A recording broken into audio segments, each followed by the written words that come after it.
just a quick video. I've noticed here lately, especially with this 9/23/2017, I'm going to say loosely prophecy.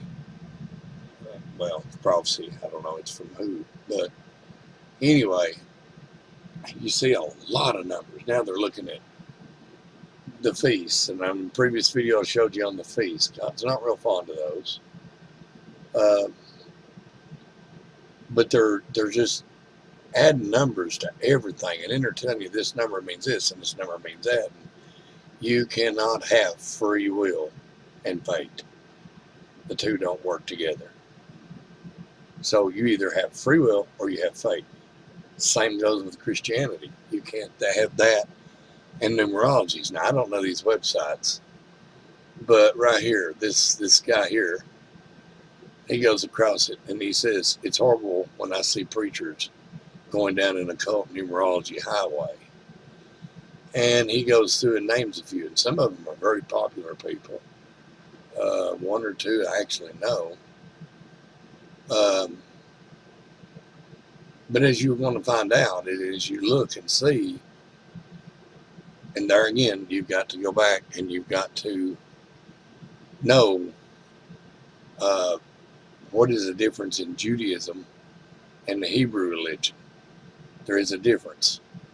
Judaism was a fairly new religion, and they do that. I mean, Aleister Crowley even named one of his books the Gematria. So, you know, the Kabbalah describes the basics of numerology. This is an occult thing. It's not a Christian thing. You know, you go through and they're trying to put numbers on everything. And what's really blew my mind, and sometimes it's even people that I've got to really say I'm shocked by.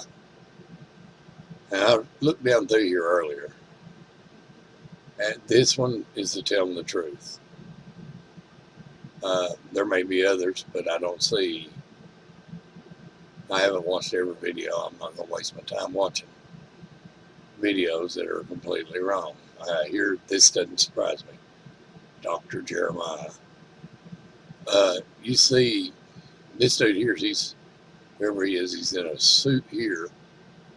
Up here, he's dressed in a Jewish garb. Now, that's also mentioned in the Bible, and that's also not a good thing. I was even surprised to see Trey do this. That probably sort of really surprised me. Israel is behind most of the people that you see. They rise up and they rise fast. They stay high. They stay tall. That is not a good thing, folks. You can believe it or you cannot. That's just not a good thing. I mean, you basically boil it down to numerology and the occult. You hear a lot of people go over all these numbers, these events, this, that, and the other.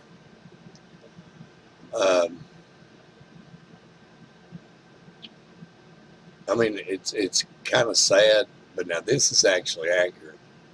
You go through here, the number 3, this is the first sacred number with the infinite repeating pattern in numerology. It is a perfect number representing the pagan trinity. Notice it doesn't say Christian. It is geometrically represented by the triangle.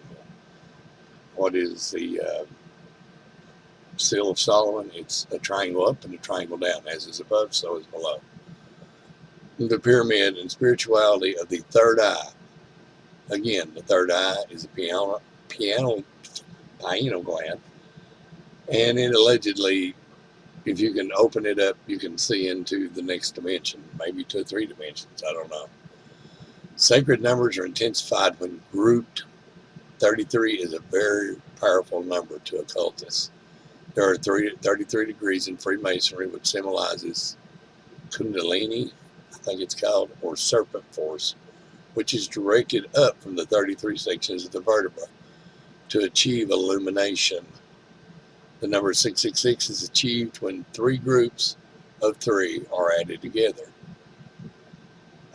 Number 5 represents the female energy, largely important because there are 5 days in the woman's fertility cycle. 5 is represented by geometrically as the pentagram, Isis, and a divine portion. 5 is also the planet, I believe it's Saturn, which is kind of like a long version of Satan. Number 6 represents the male energy, the soul of a man, and the mechanism of God. 6 is represented geometrically as the hexagram, and we've all seen those. Number 7. 7 is a sacred number of perfected man. No such thing, but it sounds appealing. The biblical number of the mark of Cain. Multiplications of 7, perfect. 3 times 7 equals 21, blackjack, or the devil. Number 9, kind of freaks me out on the name of my website. Anyway, number 9 is sacred in the cube of 3. 999 is 666 inverted. Number 11. Now, think back. You got 9 and you got 11. Think of those two numbers together. Big day in history. 11 is the master number. 10 is the perfect number, God. And 11 represents God exceeded Antichrist. 11 should not be broken down. It is a master vibration. However, when broken down, 1 plus 1 equals 2. It represents the 2 of duality. 11 can represent sin, transgression, peril. The number of 11 is the essence of all that is sinful, harmful, and imperfect. I'll also add to that 11 is your last hour for redemption. I forget where I read that, but anyway. Number 13. Number 13 is a sacred number. In sacred geometry, 13 circles were used to create the ancient shape, the flower of life. Now, we've all seen that on Jewish sites, and we've all seen it on Christian sites lately. 13 represents death and rebirth. 13 can also represent rebellion against God's authority. 13 is a very important number to the brotherhood and was not intended to be used by the profane, hence the superstitions around 13 we are taught in culture. It's our number. It's not for you, Goyim. Goyim is a Gentile. Goyim is actually anything that's not a Jew. That's the terminology. It's not a slant. It's not meant to be a smack in the face, but the way the Jewish people say it is you have Jewish and you have Goyims. Goy is short for Goyims. Number 22 is one of the most powerful of all numbers. It is often called the master builder. The 22 can turn the most ambitious of dreams into reality. It is potentially the most successful of all numbers. It has many inspirational insights of the 11 combined with the practicality, methodological nature of the number 4, its sum. JFK was assassinated on 11/22.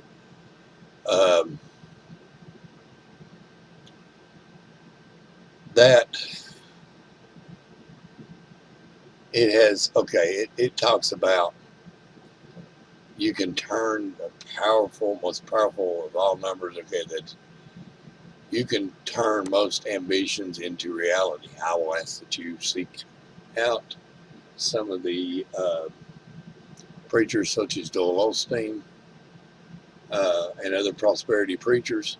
That sounds a whole lot like what they're teaching. Number 33, a magical number. It's the perfect number multiplied by the master number 11. This number has much significance in religions of the world, as well as historical organizations such as Freemasons.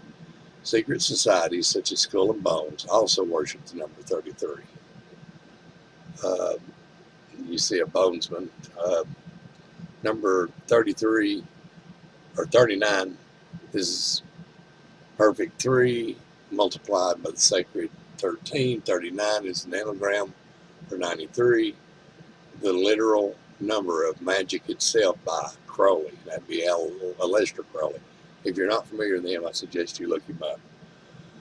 The United Nations, located in New York, has 39 floors.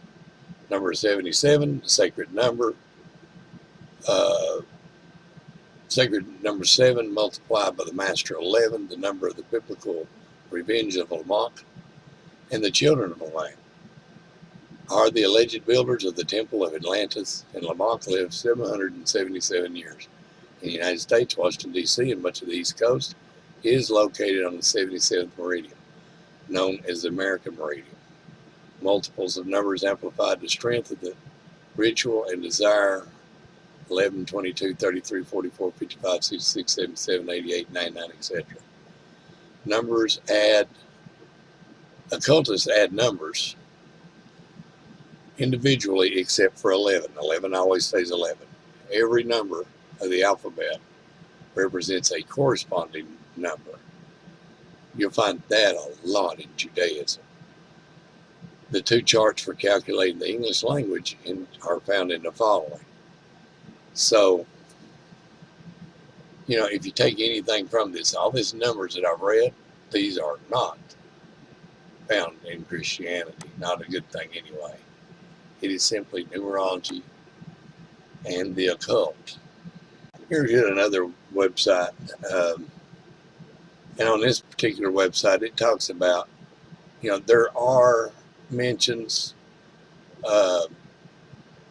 like the Bible talks about 3 constellations: Orion, the Bear, Ursa Major, and the Crooked Serpent, most likely Draco in Job.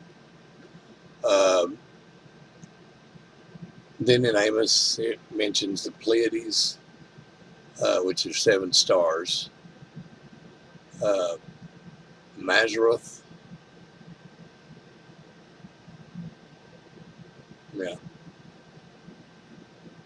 So I mean, it's not this.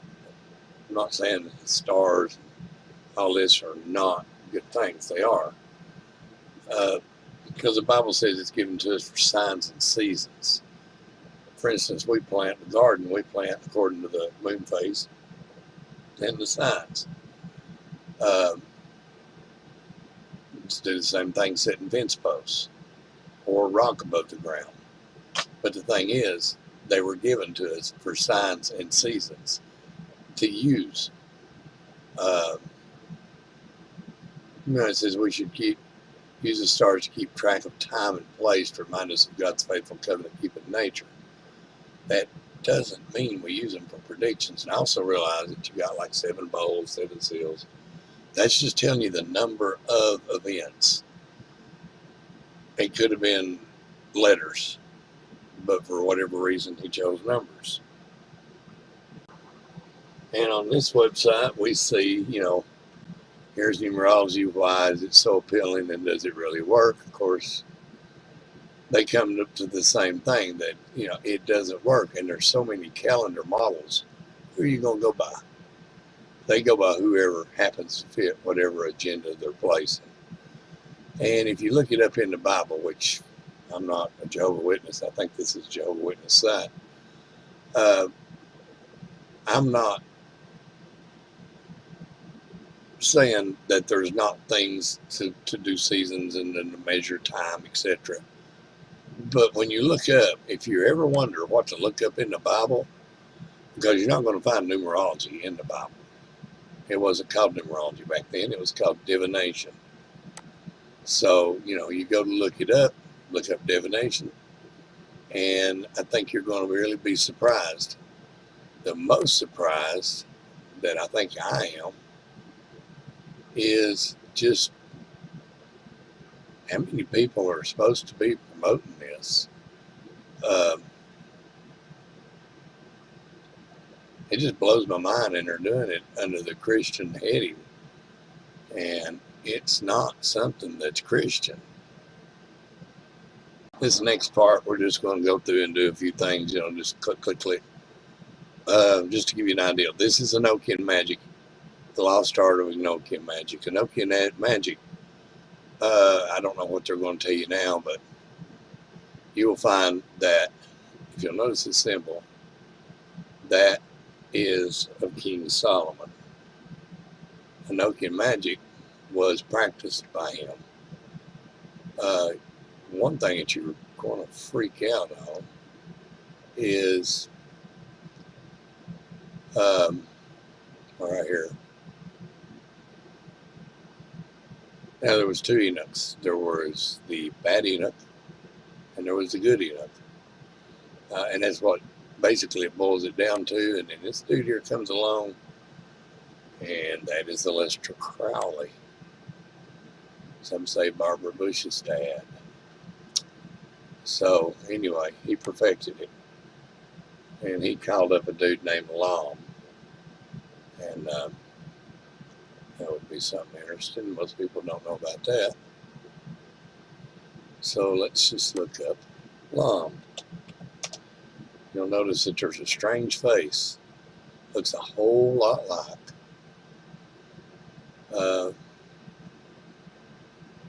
what we call aliens. And what's really funny is, here's Lom research. What does it have? A pyramid. So, you know, you take it from there as to, that kind of gives you an idea on that point. Finally, before we wrap this up, I think we've all seen this picture at several places before.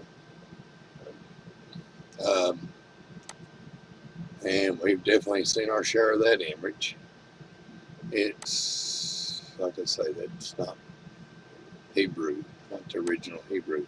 You see this practiced a whole lot. Matter of fact, when you see these actors, actresses, singers, and they wear a little red string around their wrist, that shows that they're practicing Kabbalah.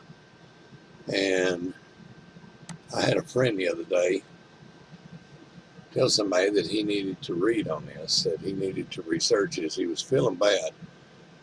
And, you know, he's going, oh man, you need to really search, it was called the Sephra.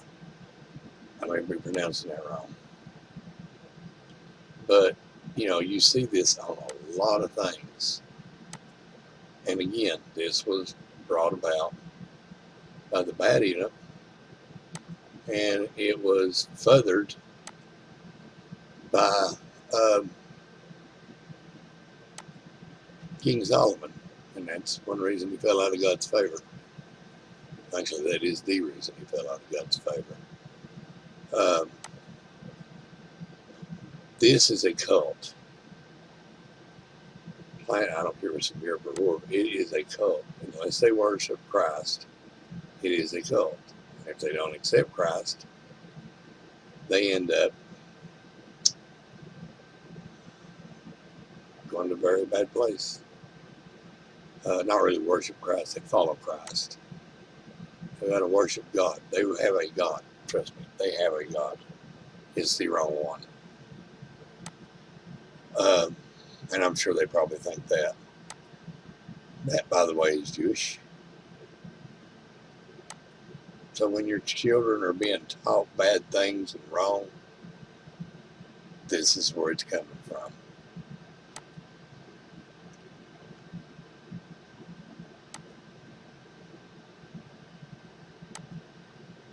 So, anyway, when you start hearing all this mysticism about numbers and numerology, and yeah, there's signs in the heaven, but these are not signs saying that that's it, it's done, we're over.